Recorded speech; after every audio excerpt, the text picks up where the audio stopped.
안녕하세요. 상표법 강의를 맡은 55기 변리사 임세준입니다. 이 영상은 1차 시험을 마치고 2차를 처음 공부하시는 분들 또는 2차 시험에 아직 익숙하지 않거나 답안 작성에 자신감이 없으신 분들을 대상으로 촬영을 하고 있습니다. 저는 상표법 공부 방법에 대해서 주로 말씀을 드릴 거고요. 민사소송법, 특허법, 선택 과목에 대해서 궁금하신 분들은 메일로 문의를 주시면 성실히 답변을 드리겠습니다. 메일 주소는 뒤에 적혀져 있습니다. 참고로 저는 선택 과목을 회로이론을 선택을 했습니다. 저희 변리사 2차 시험은 논술형 시험입니다. 16페이지 이상의 답안지를 작성하는 시험이므로 수험생분들의 답안 스타일이 모두 제각각이고 그에 따른 공부 방법 역시 제각각일 수밖에 없습니다. 따라서 제가 말씀드리는 부분은 공통적이고 필수적인 사항에 대한 것들이고요. 디테일한 부분들은 여러분들이 공부를 하시면서 체감하고 이를 통해 본인만의 공부 방법을 정립해 나가셔야 합니다. 그러한 공부 방법이 본인에게 있어서 가장 알맞는 공부 방법이라고 생각하시면 되겠습니다. 우선 저는 삼시로 합격을 했고 삼시 공부를 할 때에는 학교를 병행했습니다. 학점은 전공 과목 수업으로만 15학점을 수강을 했고 학점도 4점 이상을 받아서 굉장히 스스로에게 자랑스러운 2018년 한 해를 보냈는데요. 삼시 기간 동안 저한테 가장 부족했던 것이 시간이었습니다. 따라서 각 과목에 대해서 전략적인 접근이 필요했습니다. 가장 중요하게 생각했던 것은 공부의 효율이었는데요. 제 경험을 통해서 효율적인 공부 방법에 대해서 말씀을 드리도록 하겠습니다.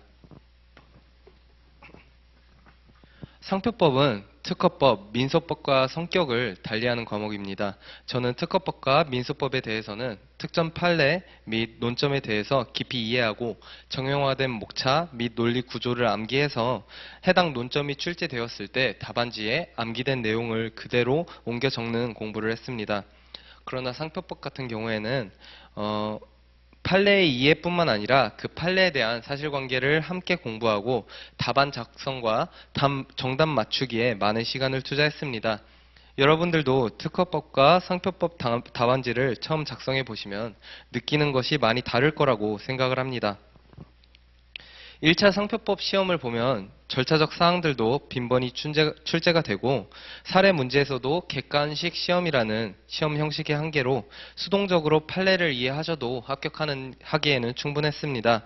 하지만 2차 상표법 시험에서는 사실관계가 제시되고 그 사실관계에서 여러분들이 논점을 뽑아내어서 판례 또는 상표 법리를 적용하여 사안을 해결하는 사례형 문제가 주를 이룹니다. 때때로 단문형 문제가 출제되기도 하나 각 조문의 취지를 이해하고 논점들의 상표법에서의 주소 및 목차가 잘 숙지되어 있다면 충분히 시험장에서 잘 짜여진 답안을 작성할 수 있기 때문에 단문형에 대해서는 크게 스트레스 받지 않으셔도 될 것 같습니다. 예를 들어서 작년에 굉장히 핫했던 논점이죠. 동일성에 관한 단문이 출제가 된 경우를 가정을 하면 단문형 같은 경우 33조 동일성 같은 경우 33조 2항에서 동일성 판단 법리가 있고요.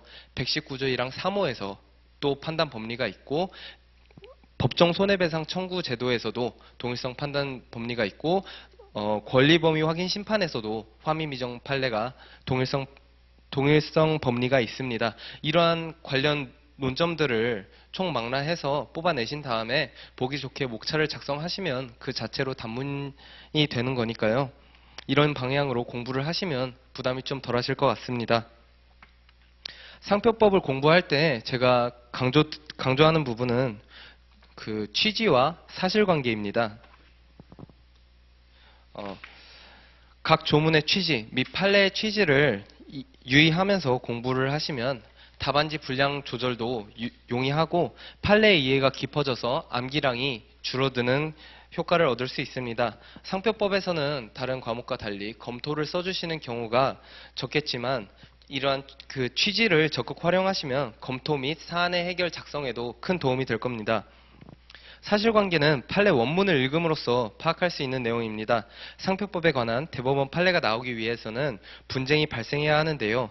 판례의 문구를 넘어서 법원의 의도와 판례의 타당성을 이해하기 위해서는 각 분쟁 당사자의 입장 및 거래계에서 해당 상표에 대한 수혜자들의 인식 등의 기본적인 사실관계가 주어져야 합니다. 이러한 정보들은 실제 문제에서 본문의 단서들로 주어지게 되고요.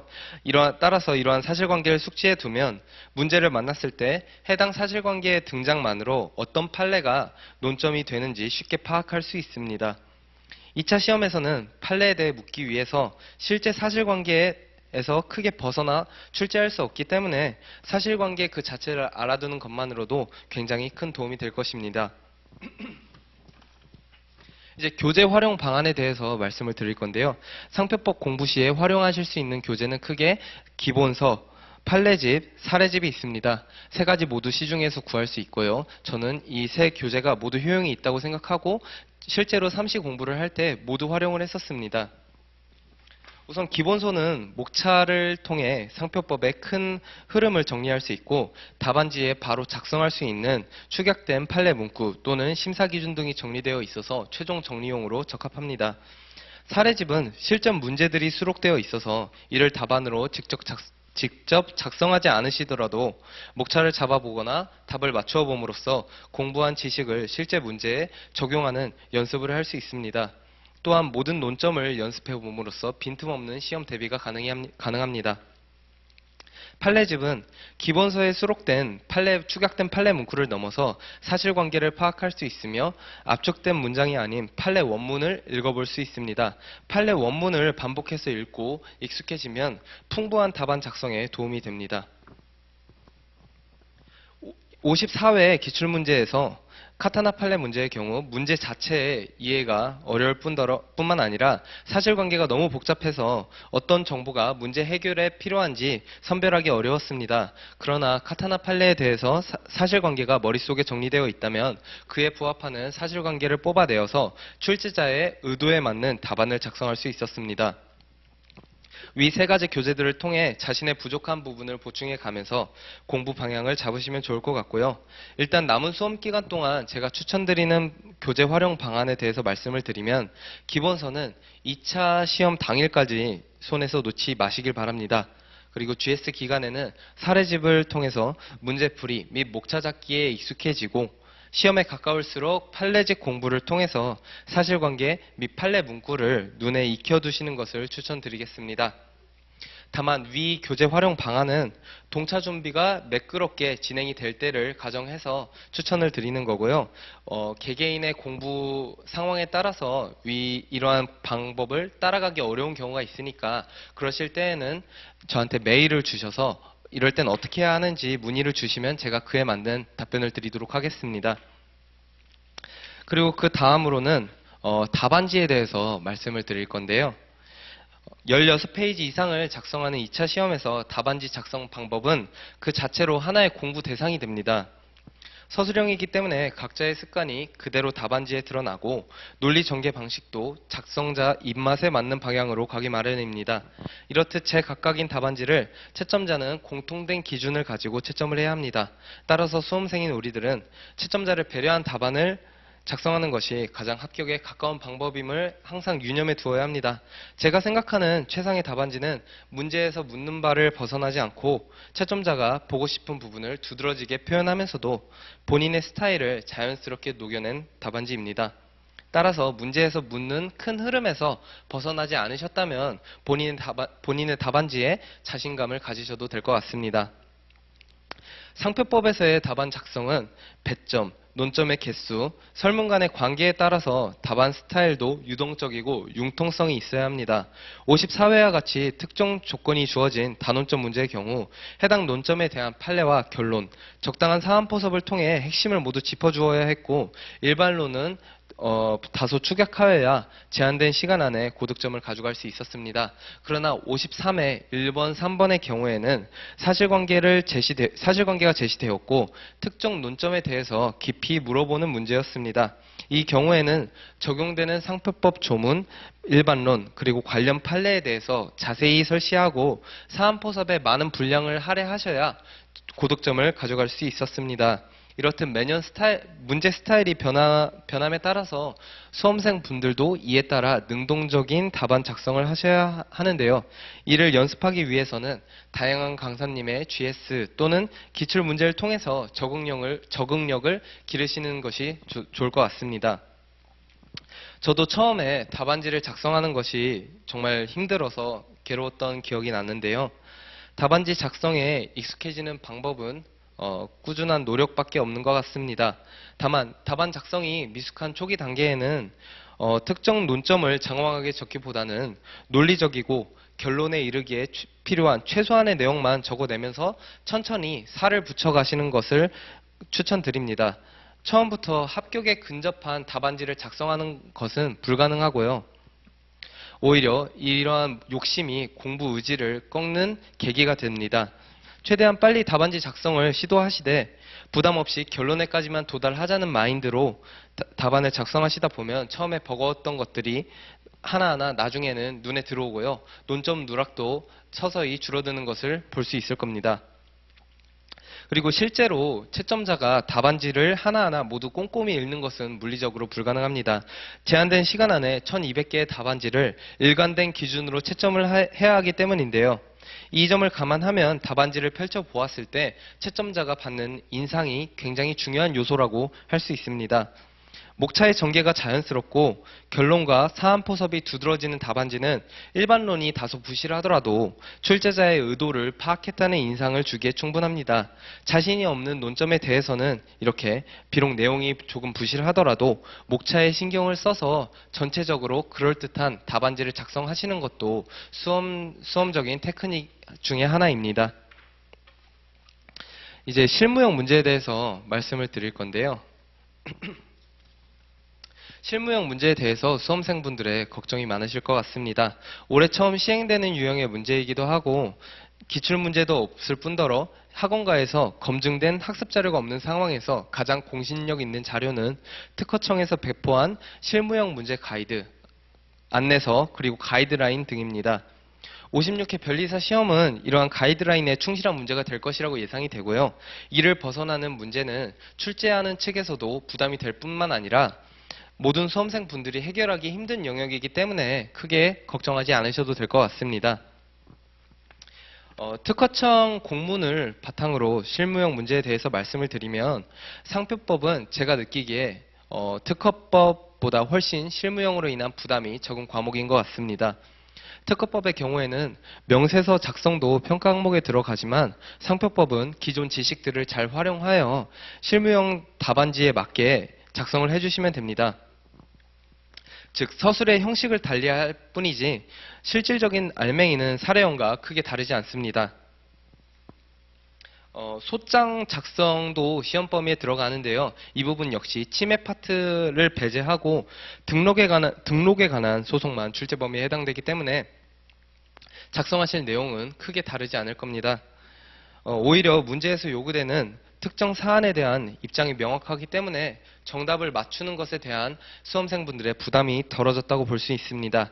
예를 들어서 거절 결정에 대한 의견서를 작성하는 문제라면 수험생분들은 해당 상표 출원이 등록되어야 한다는 입장에서 이를 뒷받침하는 법리를 제시하면 되고요. 이 상표 출원이 등록이 될지 안 될지 가부에 대해서는 고민하지 않으셔도 됩니다. 그러므로 상표법 실무형 문제는 기존 상표법 내용을 탄탄히 정리하고 특허청 가이드라인에 맞추어 답안 작성을 연습함으로써 대비가 충분히 가능하다는 것을 말씀드리겠습니다. 다음으로 기출문제의 중요성에 대해서 말씀을 드릴 건데요. 어느 시험이나 기출문제의 중요성은 100번 강조해도 지나치지 않습니다. 1차 시험 공부를 하실 때 기출문제 분석 그리고 그 기출문제 풀이를 함으로써 연습하는 게 굉장히 중요하고 필수적인 것에 대해서 모두들 공감을 하실 텐데요. 2차 공부를 하시게 되면 의외로 기출문제를 소홀히 하는 경향이 있습니다. 최근 출제되었던 논점은 다시 출제되지 않는다는 믿음 때문에 시험에 나올 확률이 적은 논점을 공부하는 것이 시간 낭비라고 느끼실 수 있는데요. 기출문제를 보는 목적은 그것이 아닙니다. 기출문제는 실제 문제의 유형을 익힘과 더불어 출제자의 의도를 파악하여서 출제자와 소통하는 연습을 하기 위함이고요. 그렇기 때문에 꼭 한 번은 치밀하게 분석을 하셔야 합니다. 기출문제를 통해서 출제자의 언어에 익숙해지고 그에 따른 답안 작성을 연습해 보셔야 시험장에서의 순발력이 길러집니다.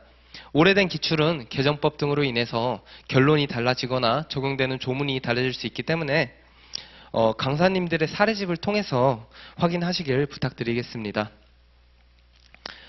이제 마무리를 하면은 저 같은 경우는 항상 16페이지 안에 문제에서 묻는 모든 논점을 적어주되 10점 만점에 6점을 가져가자는 마인드로 공부를 했습니다. 200명 안에 들면은 합격을 하는 시험이기 때문에 굳이 만점을 받겠다는 마인드를 가지면 오히려 욕심이 될 수도 있고요. 이러한 욕심은 본인의 공부에 실제 점수를 받는 데 있어서 독이 될 수도 있습니다. 이 시험은 자신이 알고 있는 지식의 절제도 필요한 시험이기 때문에요. 실제 시험장에서도 저는 제가 어느 정도 득점이 가능할지 출제자와 지속적으로 소통한다는 느낌으로 답안지를 작성했었습니다. 특정 논점에 대해서 아무리 길고 깊게 답안을 서술하셔도 할당된 점수 이상은 득점을 하실 수 없습니다. 반대로 말하면 분량이 적어도 묻는 것에만 충실히 답을 하신다면 합격에 필요한 점수는 득점할 수 있다고 보시면 되겠습니다. 그리고 또 한 가지 말씀을 드리면 합격에 있어서 가장 효율이 높은 공부는 합격을 위한 공부입니다. 이게 무슨 소린가 의아해하시는 분들도 계실 텐데 공부를 하시면서 공부의 방향이 합격이 아니라 자기 만족 또는 결과물이 되는 경우가 있습니다. 예를 들어서 공부 시간을 채우는 것에 집착을 하시거나 또는 서브나 암기 노트 등 작업물에 집착을 하시다 보면 합격을 위한 공부와는 핀트가 다소 어긋나는 결과가 되어버리는데요. 저 역시도 기득 때 그런 시행착오를 굉장히 많이 겪었습니다. 그로부터 얻은 교훈을 바탕으로 어떤 공부가 정말 합격으로 이어지는지에 대해서 30대 많이 고민을 했습니다. 여러분들도 공부를 하시면서 자신이 공부하는 방향이 합격이 아니라 다른 방향으로 가고 있는 것은 아닌지에 대해서 주기적으로 자기 점검을 하셨으면 좋겠습니다. 마지막으로 동차 시기는 시험 합격에 있어서 정말 중요한 시기라는 것을 거듭 강조드리고 싶습니다. 저는 건강상의 문제 때문에 동차 기간을 싸그리 날려 먹었고요. 그렇기 때문에 기득 때 굉장히 시행착오를 많이 겪었고 굉장히 괴로웠습니다.